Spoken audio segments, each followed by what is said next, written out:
यात्रा गर्दै गर्दा बाटोमा देखिएको यस्तो मनोरम दृश्यहरू हेर्दै है एकदम आनन्द, मनलाई एकदम खुसी शान्ति।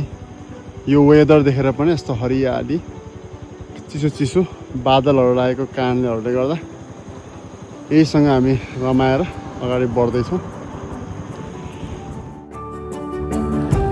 अनि यहाँ चाहिँ वेदर देख्न सक्नुहुन्छ, पानी पर्ला जस्तो भएको छ, कुहिरोले ढाकेको छ, यस्तो रमाइलो छ के मौसमले। यस्तो आनन्द आउँदो वेदर है, यो अरू देशमा देख्न पाइँदैन। नेपालको यो हरियाली वन जङ्गलमा हामीले देख्न सकिन्छ।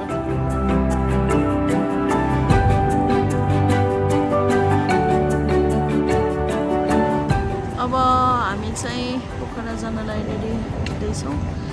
उहाँ चाहिँ अब सामानहरू मिलाउँदै हुनुहुन्छ, रेडी हुँदै हुनुहुन्छ है। अब हामीलाई 1 घन्टा लाग्छ पोखरा पुग्नु। यो चाहिँ हामी अन द वे छौँ कि, त्यही भएर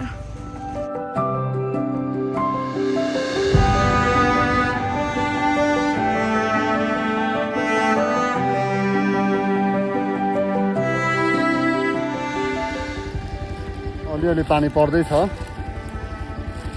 भिजिरहेको छौँ हामी है। अब रिफिलिङ एकदम राम्रो छ होइन।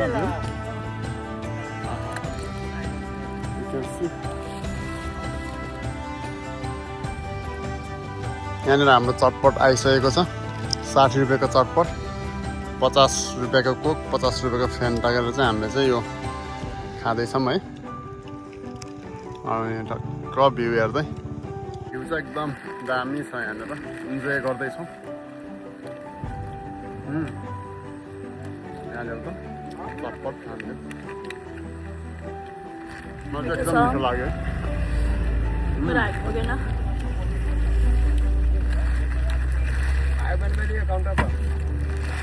with coke.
कति मिठो है।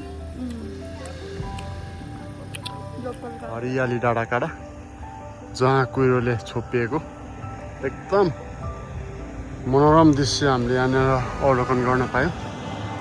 यस्तो खालको इन्भाइरोमेन्टहरू जहाँ फ्रेस हावा, शीतलता प्रदान गर्ने हाम्रो यो प्रकृति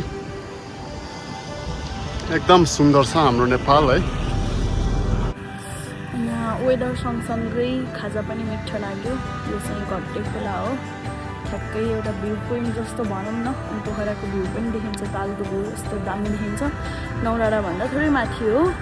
अनि वेदरले पनि आज एकदम मिठो साथ दियो कि अहिले चाहिँ एकदम अहिले हुस्सु लागेर कुहिरो अहिले यता माथि आइसकेको छ। अघिसम्म यतातिर पुरै खुल्ला थियो, अहिले सबै कुहिरो यता आइसकेको छ। अनि हामी पनि जान लागेको छौँ फाइनल्ली। हामी चाहिँ अब पोखरा जाँदैछौँ। अलिकति वेदर पानी पर्ला जस्तो छ नि त, हामी छिटै पुग्नुपर्छ। अबको आधी घन्टामा हामी पोखरा पुगिन्छ। Then we enjoy today, see you in next video है त।